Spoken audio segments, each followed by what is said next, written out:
Chapter 44, Post-Chapter 6. Palmy Balmy Beach. 4:59 p.m. The manager of the Seashell Hotel was not too happy about how much his hotel had been wrecked in the process of Mario's team saving everyone, but even he realized that he didn't have much right to complain. I suppose we'll just have to close again. For renovations. He sighed as everyone was gathered on the beach in front of the entrance. Thank you again, Mr. Mario. You are truly a laudable hero for saving us all back there. Once the place is up and running again, you and your friends can stay as long as you like. For free. Hannah looked excited. For free? Really? Well, maybe half price. Mario smiled. Well, that's awfully nice of you, but I don't know when we'll have a chance to come back, he admitted. Those Dark Striders aren't finished around here yet, and we've got to go take care of them once and for all. Ferdy. You really gotta leave right now, man? Sheila asked sadly. We just had that most untubular hostage thing happen and we're only just now all together again. The beach isn't gonna be the same without you around, man, Nico sighed. Hey, don't sweat it, dudes, Ferdinand said brightly. Nothing can keep the bumpy boarders apart, remember? As soon as we're all done wailing on those little blue dudes and their big kahuna, I'm heading right back here, man. It'd take a Class 3 tidal wave to keep yours truly off the beach. The other bumpy boarders all smiled. That's what we like to hear, dude, said Kane, and he and Ferdinand high-fived. We'll keep the place gnarly for you until you get back. Don't forget, we still got that surf shop in the works. Sheila peered over Ferdinand's shoulder and looked at Mario. And you dudes are coming back too, right? If you're such good friends of Ferdy, then you're like, the most honored guests around here. Can we, Mario? Asked Stubba, looking up at him eagerly. That'd be so much fun. Mario chuckled. I suppose we'll have to one of these days. This vacation didn't turn out much like a vacation. He suddenly realized someone was missing. Hey, where's Brody? Oh, he's just off getting Kilani, said Kane. We're giving you dudes a lift back to Saluna Town, right man? Incoming! Came a shout, and everyone screamed and jumped out of the way as Brody suddenly came backing the van up from out of nowhere and crashed it right into the wall of the hotel. Oops. My bad, bros. The manager fell to his knees, or the closest thing bob-ombs have, in anguish. No. My precious. Oh, forget it.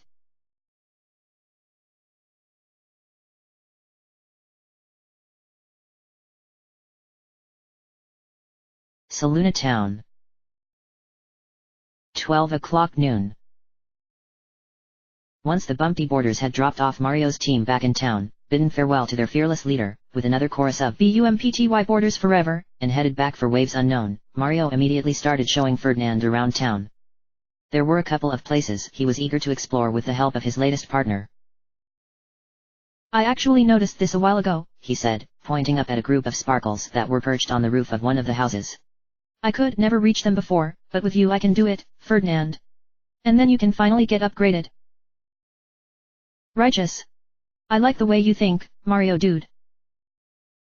So they climbed up to an adjacent roof, and Mario held tightly onto Ferdinand's foot as he flapped through the air and over to the roof where the Luma was waiting. He then returned it to the star pedestal in the center of town, and Ferdinand watched in awe as it spun around and covered him in sparkles before ascending in a beam of light. Ferdinand was upgraded to super rank.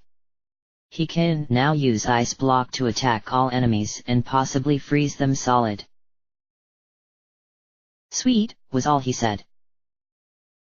When that was over, Mario finally took care of the issue that was on everyone's mind and guided his partners over to Rodolfo's house as quickly as he could.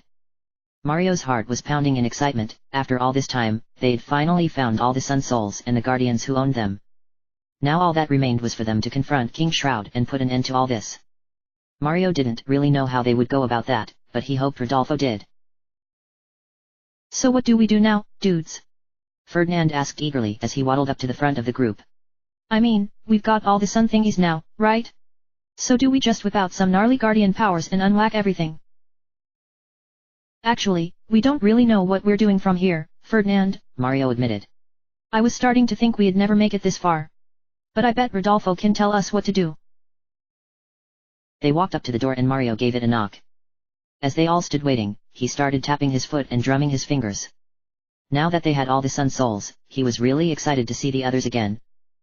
Especially Peach. She'd be so happy when she heard the good news. Finally the door opened a crack and the Dugin slowly and cautiously stuck his head out. Hey Rodolfo! Mario said cheerfully. We're back. We got the very last Sun Soul. Isn't that great? Oh. Well. Rodolfo reluctantly pulled the door open a little more, looking around with what looked like nervousness in his eyes. Yes. Yes, I suppose that is good. The smile quickly fell from Mario's face. Mr. Rodolfo? What's wrong? Asked Dulia. You feelin' alright, partner? You look like you done seen a ghost. Snatchel glanced at Dulia. Not the friendly circus kind, I mean. Rodolfo looked back and forth between Mario and his partners, who were all looking back at him with concern. What could be the matter? The Dugin was looking too distraught to even say anything. And Mario suddenly realized that it was sounding strangely quiet inside his house. Oh, Mario. Everyone. Forgive me, he finally sighed, bowing his head in misery and blinking back tears. I don't understand what's happened, but You had better come have a look. Mario's heart skipped a beat. Rodolfo, what's? Rodolfo didn't say anything else. He just pulled the door all the way open and reluctantly gestured over to his living room. Mario briefly turned back to look at his partners, who were all as wide-eyed and wary as he was, and then he finally walked into the house and over to the living room. The tension in the room was palpable. Luigi and Toadsworth were both seated on the couch, neither of them looking at each other. Luigi was anxiously twiddling his thumbs while Toadsworth's head was bowed in weariness. Peach wasn't there. Mario felt himself freezing up all over. Something stabbed him right through the heart. Suddenly the whole world drained away right in front of him and there was nothing there that mattered except for him and the fact that Peach was gone. Rodolfo! He heard himself say. He very slowly turned to the Dugin. Where is Peach? Where is she? Rodolfo just looked back at him helplessly. Mario, I just don't. Mario grabbed him by the shoulders. Rodolfo! Where is she? Mario! Let go of him! Maisie cried, grabbing his arm and pulling it away. You have to get a hold of yourself. The plumber was fighting back hysterics at this point. But Peach, someone must have taken her. Somebody has to know where she... We know where she is, big bro, came a somber voice.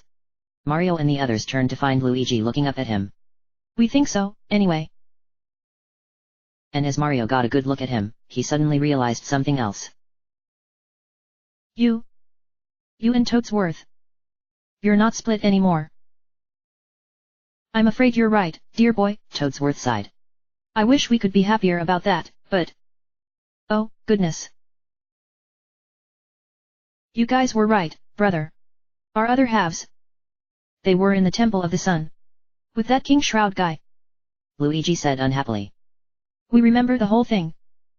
But we remember being here too. It's really weird. Mario quickly got down next to his brother. Luigi? Do you guys know where Peach is? Do you remember something? He tried to hide the tension in his voice but failed miserably. Luigi looked wistfully at him. Princess Peach? Well, we think. King Shroud must be unsplit her, big brother. He did it to us, and we think he did it to her too. Except... He looked reluctant to finish. Except she's not here. She must be... with him. His partners all looked horrified. Mario didn't notice, though. He was too busy staring off at nothing as all the color drained away from his face. Oh no. Not Princess Peach? Stubba whispered. What? What is he gonna do to her? That, I'm afraid we don't know, Rodolfo sighed. We never did find out why Shroud was so interested in Peach. But he has her now. In her entirety. Oh, Mario. He bowed his head, as though in mourning. I'm so sorry. Mario should have said something.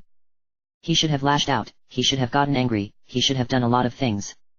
But he only had room for one thing in his head, and that was that Peach was gone, that Shroud had taken her away from him right under his nose, that he was using her for something and he didn't even know what it was, much less how to save her. But why? Why now? He finally asked as he attempted to drag himself back to reality. If he could have joined her halves together at any time, why did he only do it now?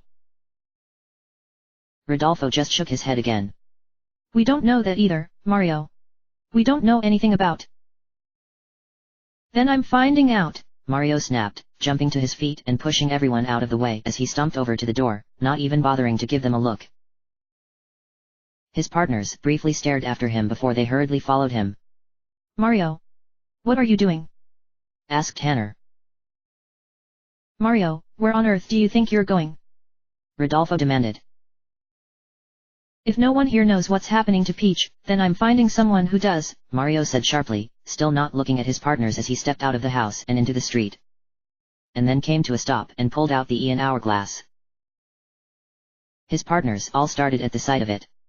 Now hang on, Mario, just what are you planning on doing with that thing? Snatchel demanded.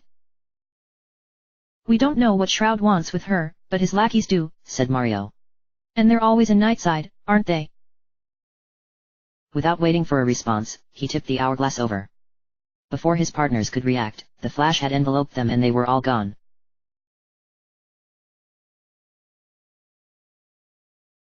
Saluna Town. 12 o'clock midnight. Mario waited until his vision cleared and looked around. The familiar streets of Saluna Town had once again grown dark and deserted, and the daytime hubbub was replaced by an eerie silence. Mario wasn't deterred. He knew he'd find what he wanted if he just looked. Mario? What makes you think those Dark Strider guys are here? Julia asked nervously, though whether that was because of the darkness or his sudden change in attitude, he didn't know. They're always following us, that's what, he said. And they know we have all the Sun Souls and they know we always come back here for information. There's no way they're letting us get out of this without a fight. Mario. He turned and saw Maisie looking at him firmly. You need to stop this. You're being irrational. Why are you getting so upset about this? Peach is kidnapped all the time, isn't she? By Bowser, yes. Mario shouted. But he would never hurt her. He'd rather die.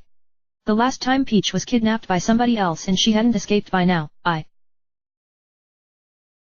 He tried to fight back the memory of a huge golden crown and a pair of enormous purple hands, and how he had stood there screaming and unable to do a single thing about it. I almost lost her. But Mario.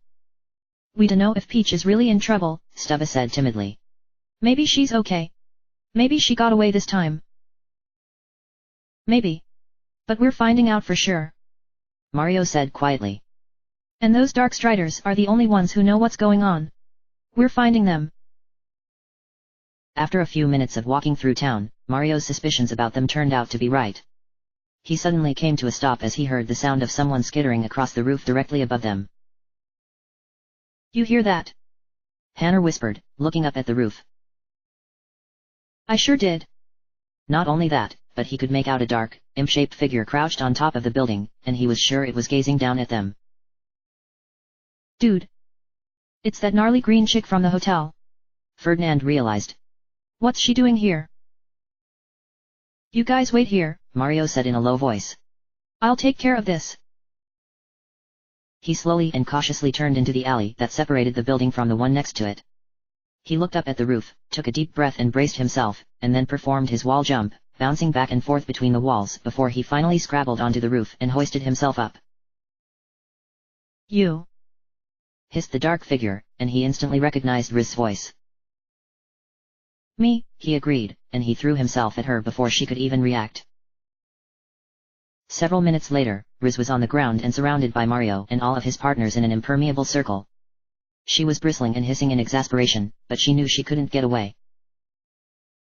Okay Riz, we want answers, said Mario. What does Shroud want with Peach? Why is he holding her captive? And if he wants her so badly, then why did he leave her split in half for so long? Riz just glared at him. Are you really that thick-headed, Mario? After that unforgivable defeat you handed us in the Seashell Hotel, what makes you think I'm going to tell you anything? Mario gripped his hammer. Because I know how to use this thing very well. Trust me. Gumblane stared at him as if he were a complete idiot. What the heck are you doing, fat man? You seriously think you're gonna get anything out of her? Mario looked at him coldly. Yes.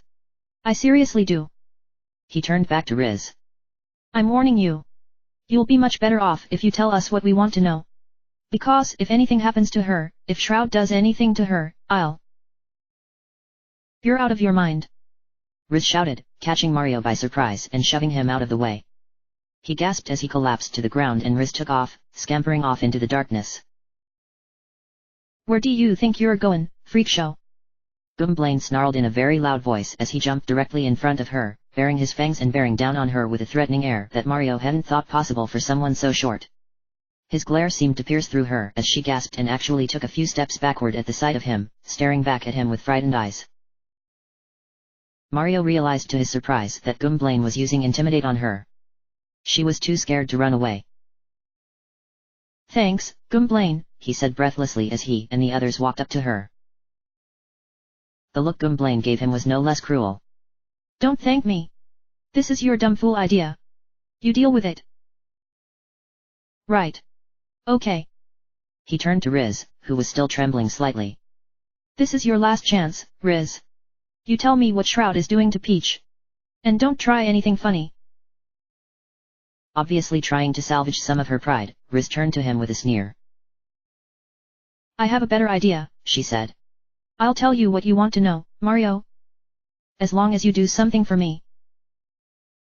Mario scoffed. Like what? All I ask is for another chance to win my lord's favor, she said sternly. And you can help me with that, Mario. Unfortunately, King Shroud recently saw fit to dismiss me from his service. Mario heard some of his partners snickering. Is that so? He asked, not feeling very bad for her. And if that fool Jaff's plan actually works, then he will have the position that rightfully belongs to me, she hissed spitefully. All you need to do for me, Mario, is ruin that plan of his. Prove to King Shroud that he is a failure. Defeat that ridiculous oaf whom Jaff has found to guard our lord's treasure. Mario stared at her. Treasure? What treasure? She gave him an amused look. Oh, you don't even know that? Well, that's not really crucial for you to find out, now is it? Right on cue, Gumblane gave her another threatening snarl. All right, she muttered, quickly shuffling away from him. Well everyone, you had better take notes, because you're in for quite an educational experience. She straightened up to her full height and gave Mario a matter-of-fact look. There is a seventh sun soul. Mario felt his grip on his hammer weaken. There's a what? Hannah cried. What are you talking about? How can there be 7? There's only 6 guardians. That is true, Riz agreed. There are 6 guardians of day. And there is 1 master of day. Everyone stared at her. A master of day, Delia repeated. But who is it? Oh, please. I'm sure you can at least figure that out. Riz sneered at her. Because our Lord appointed himself the Master of Night, the laws of balance that govern our world dictate that a Master of Day must also come into existence. That person must be his opposite. They must balance him, being as bright and pure as he is dark. I'm sure you know someone like that, Mario. Mario felt his knees growing weak. It's Peach, he said quietly. The Master of Day is Peach. So then, that 7th son dealie belongs to the princess, guessed Ferdinand. Whoa. That's deep, man. Hannah suddenly realized something. But, wait a minute. How could it be Peach? It couldn't be. She was split in half like everybody else, wasn't she? And if the guardians can't be split, then there's no way. She was split in half, Riz corrected her. I think you'll find that's no longer the case. She shot Mario a wicked grin, and it was all he could do to restrain himself. The seventh Sun Soul came into existence at the same time as the other six, but its powers were dormant. It did not yet recognize its true owner. Nor would it, until the other six Sun Souls were united with the ones chosen to be the new guardians. The Master has no power of her own without the guardians, after all. She swept her gaze over them all. The moment the last Sun Soul was found by the last guardian, Ferdinand started feeling awkward. Its powers were activated, and the identity of its owner was revealed. I see, said Maisie. So that's why Peach was split until now. She effectively wasn't the Master of Day until very recently. Wait a minute. Mario was not at all happy to hear this. You're saying the reason Peach isn't in Dayside anymore, the reason she's completely captured by Shroud, is all because of us? Because of me? He cried. Every time we found a Sun Soul, we were just dragging her closer into danger? It would have been safer for her if I'd never even started? Riz grinned at him again. So it would seem. Funny how fate works out, isn't it? He growled and tried to throw himself at her before Snatchel grabbed him.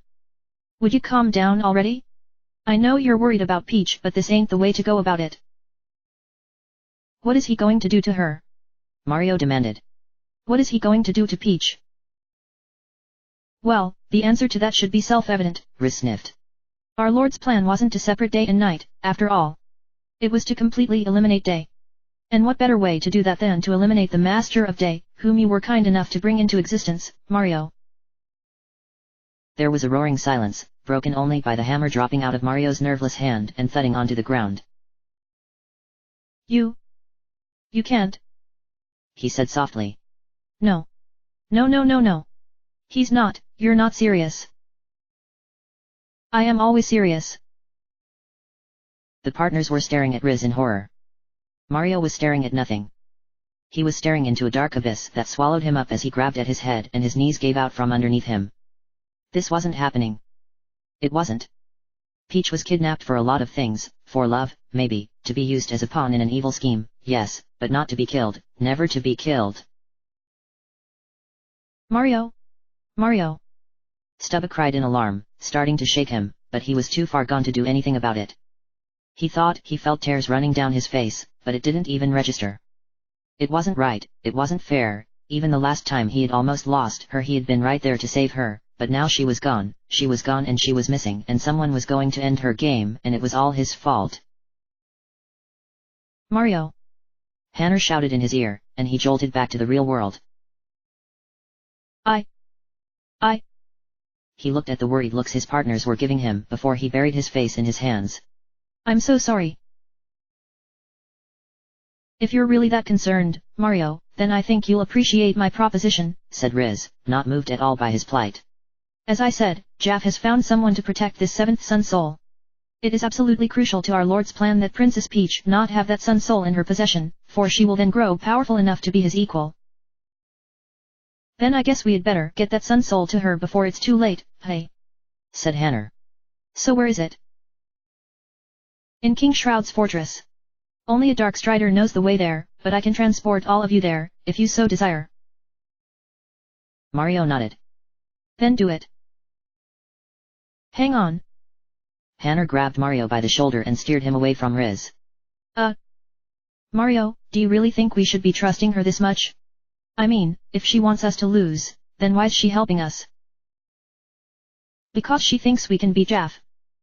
But she doesn't think we can beat Shroud, Mario decided. Well, we'll just have to prove her wrong. Are you quite ready yet?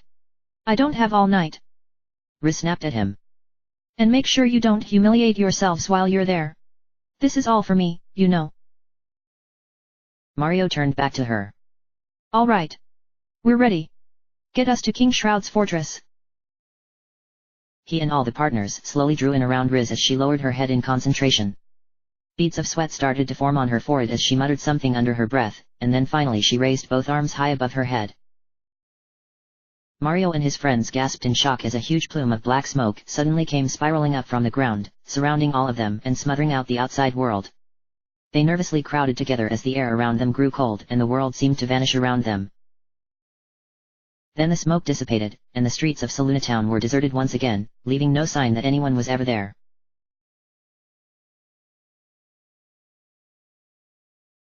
End of chapter.